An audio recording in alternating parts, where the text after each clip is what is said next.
In this video, I'm going to go over a few more thoughts on writing style. Right? So we went over that in the previous video, and I want to add a few more things to the discussion. So one thing that I would kind of start off with is just the interesting thing that we all speak English very well. That there's probably no way that's going to take this course, although there could be through the years maybe English is a second language, but for the most part, we all speak English pretty good. And it's kind of interesting that it is such a challenge for somebody that speaks English so well to write English properly, right? And I think it's kind of an interesting thing to think that here we are, adults. We've been speaking English our whole life, right? Never have a problem telling somebody, a sentence or something like that. But then yet we find ourselves having a challenge to write the very language that we're fluent in, right? And so part of developing your style is this awareness that written English and spoken English are not the same thing. And that if you are going to be an effective writer, you have to learn that just putting into paper something that you would normally speak with your words doesn't make for good English. And that the two really are two different worlds. Spoken English and written English need to be approached differently. So many of the things that in the phrases and the words that you would use in a conversation are not the same types of words, phrases, and style that you would use in written English. And so it's almost like you have to kind of go back to the drawing board a little bit and at least be aware that what you're about to do when you're writing is not the same as what you're going to do when you're speaking. And this wrecks up people quite a bit, or it can be a stumbling block, if you will, to good writing, because when I'm reviewing people's papers at the beginning, particularly in an opening English course, there are a lot of common mistakes. So depending on the person's previous experience, they may be anywhere on the spectrum. One common mistake that I find a lot is that someone is writing their paper with conversational English. So they'll have things like, one of the more, they'll have that phrase, one of the things that people should do, or they'll have slang in their paper. They'll have run-on sentences is a huge one, because when somebody is talking in a conversation, they may put together what in writing would be 5, 10 sentences all into one discussion, right? So as they're sharing something, maybe somebody's there listening and they could talk for 5 minutes straight. And I mean, in written English, that could be several paragraphs. It could be 10 or 15 sentences, right? And so often someone will carry that into their writing style. And this is one of the more common mistakes that I see right in the very beginning, is the run-on sentence, where somebody is making a sentence as long as their thought would be in a conversation with somebody. Whereas your individual sentences should be more like pauses where you catch your breath, right? So one discussion with somebody might be 10 or 12 sentences, right? And so this is a very common error right in the very beginning. When you're thinking about developing your initial style, you have to be careful about these run-on sentences. So kind of the point of this lesson is to cause your attention to be focused on potential problems of trying to make written English like spoken English. Right? So part of your style is learning that what you are writing is unique versus how you speak.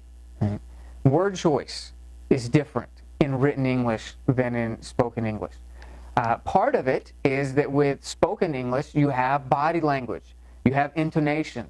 The emphasis that you place on certain words helps you to communicate more clearly in spoken English without the accuracy of specific words, right? So you can get by in spoken English with being a little more inaccurate with your wording, because you can place emphasis, you can have body language, those types of things all come with spoken English. And so somebody can get your point even if you didn't choose a real accurate word to make the point, because we're so used to communicating that you can use body language and intonation to make a point even if you didn't choose the right word really.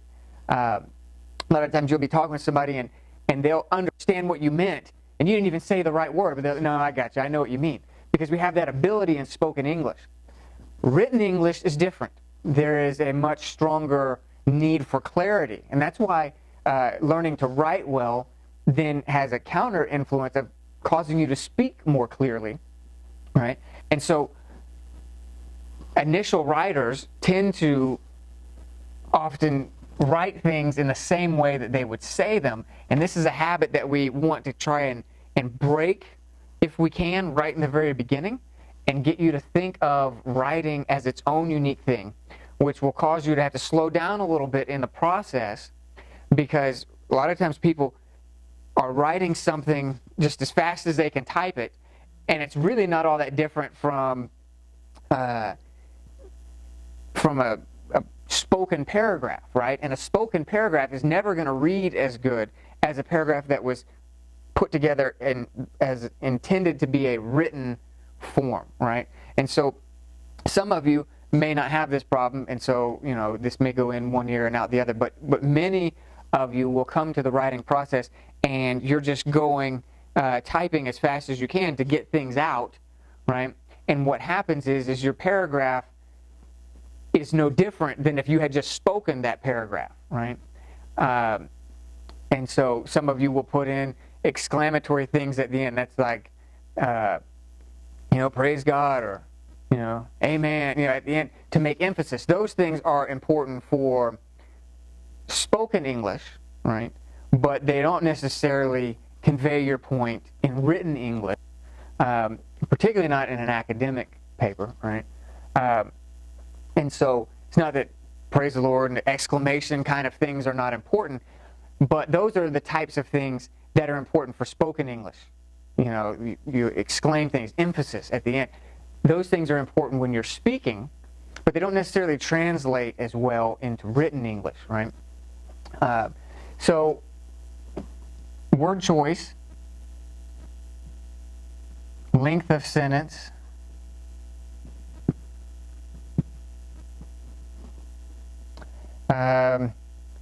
punctuation we'll get into in a little bit.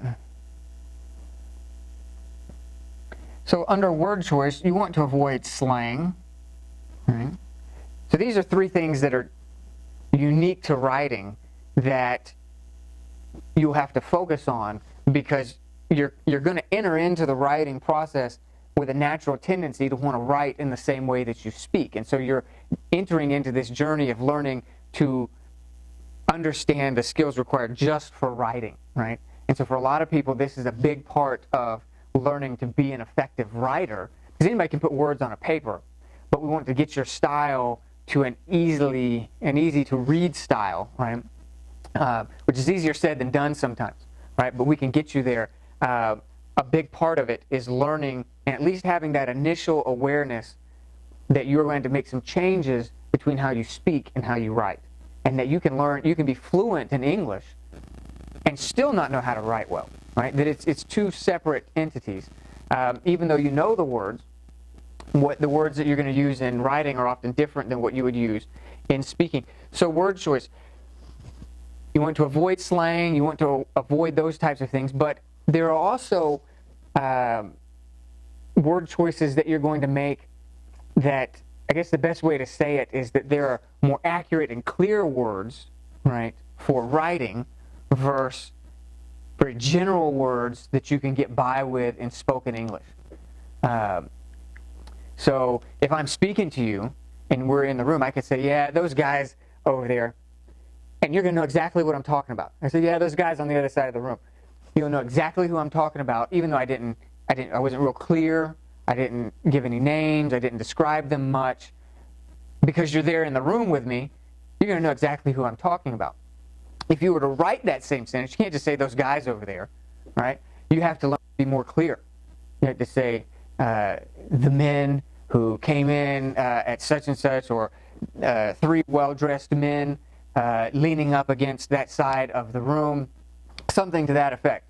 The 3 executives from such and such corporation that had come into the room were leaning up against the wall waiting to talk to us. Something like that. You have to be a little more clear if somebody's reading it, right? So you may describe who the men are. You may give them names. You may give a little background information. You could describe what they're wearing.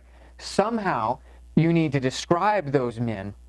And so the point isn't just explaining how to describe.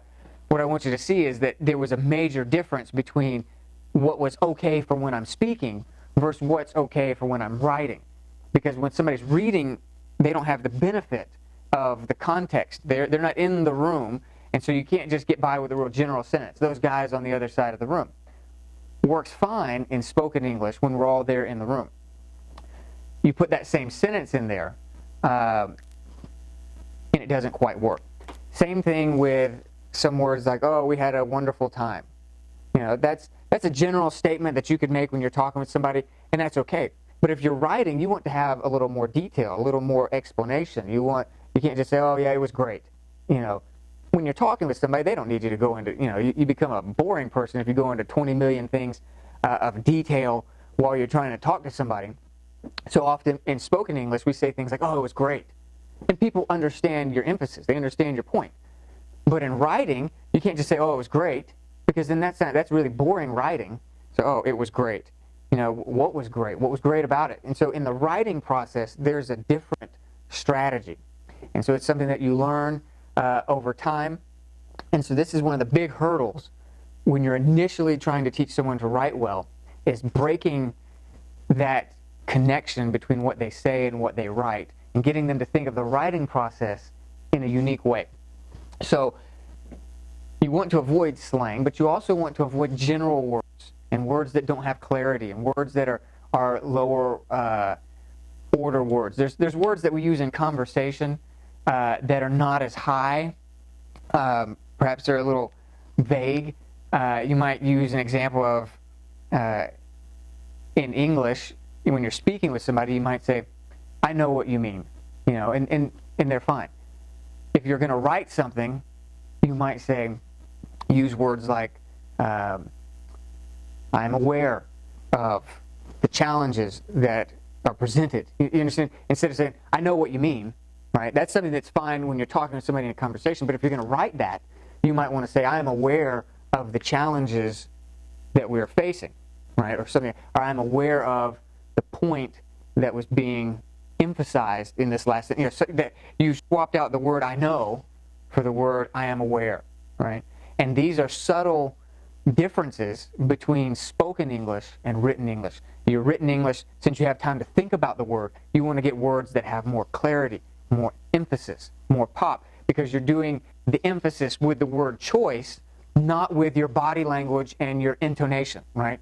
So whereas in spoken English, you can raise your voice, you can add energy at certain points. You don't have that ability in written English, and so you have to do it by choosing more powerful wording, more accurate wording, more clear wording, right? Length of sentence we addressed just a little bit. You don't want sentences that go on and on and on and on and on.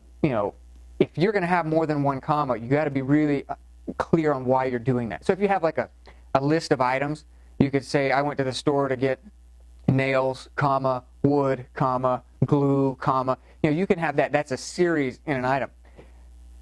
If you have that, then that's really easy to have several commas because you're just doing several items in a list.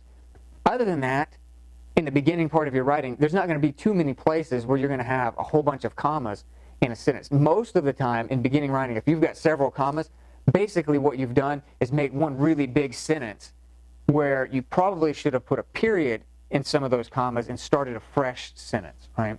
So that's definitely something that I see quite a bit. Not all of you are going to have that issue, but I've definitely seen that quite a bit with people who are taking English Comp 1, particularly if they haven't written in a long time.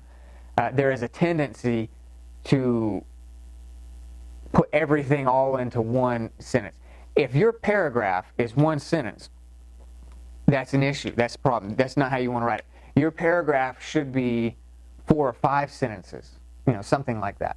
Very rarely would you have a paragraph that's only 1 sentence, and only then if you had a real specific reason for doing so. That's not something that you want to do. So that's something that I see often when people are writing more like how they speak instead of learning to write. They just put it all into one big thing because it's all just one thought off the top of their head. They're just going with one thought as if somebody asked them a question and they're explaining it all in one breath, and that's how it ends up into their paper, and then it just becomes one big long sentence, and you can't write that way. So you want to think about your length of sentence, and then part of developing your style is being aware of punctuation rules. Next week, I'm going to get into that type of stuff, which is going to be the real heart of the course, talking about your punctuation, your sentence structure, the rules of writing, that kind of stuff. So we'll have several weeks on that beginning next week. My best advice for that is to not get overwhelmed with it at the beginning. You're trying to develop your style, right? Which means you're going to start incorporating some of these rules as you can. Don't approach your next paper trying to do every single rule that we've gone over in class. It's a growth process, right? Where you begin to say, particularly if you really understand a rule well, you should go ahead and start incorporating that right now. And as you're going, there's going to be some rules that seem a little vague and a little fuzzy. Go back in and study those until you get clarity. You can get to the place where the rules just become secondhand, and then you're just writing and you're not making any of the mistakes. You're learning to write well by incorporating the rules, right? So in my mind, getting people to write well is kind of a 2-stage process. It begins with awareness that writing is its own unique skill, different from spoken English. And then once we kind of get there and we kind of break some of those habits of wanting to bring in spoken English into the writing process, then we can begin to add and layer in an awareness of specific English rules for writing. Punctuation falls into that. We want to get you to the place where you're not bringing in a lot of spoken English into your writing, and then from there, and some of you may already be at that point. Maybe you had English comp classes recently. Maybe you had several when you were going through high school, and your English skills are at a place now where you don't necessarily write in the same way that you talk. At whatever point you get to that stage, if you're already there or if you're not there, hopefully by the end of the course, you will get to the point where now you're going to start layering in an awareness of English rules. You should know at least 4 or 5 comma rules off the top of your head by the time you end this class, so that when you're writing, maybe you don't know every rule for commas, but you ought to know at least 4 or 5 good ones, so that most of your sentences are being constructed in the right way, right? So if you leave here and you don't know all of them, at least you've been exposed to them. In writing practice, maybe you don't remember all your comma rules or all your punctuation. Hopefully you at least remember several of these things, and you begin to add some style, because when you understand the rules, you have a little more freedom to write because you can say the same thing in about 5 or 6 different ways. But if you don't know the rules, then you're limited to only 1 or 2 ways of saying it, and so your writing is very repetitive, and it's the same basic sentence structure over and over and over.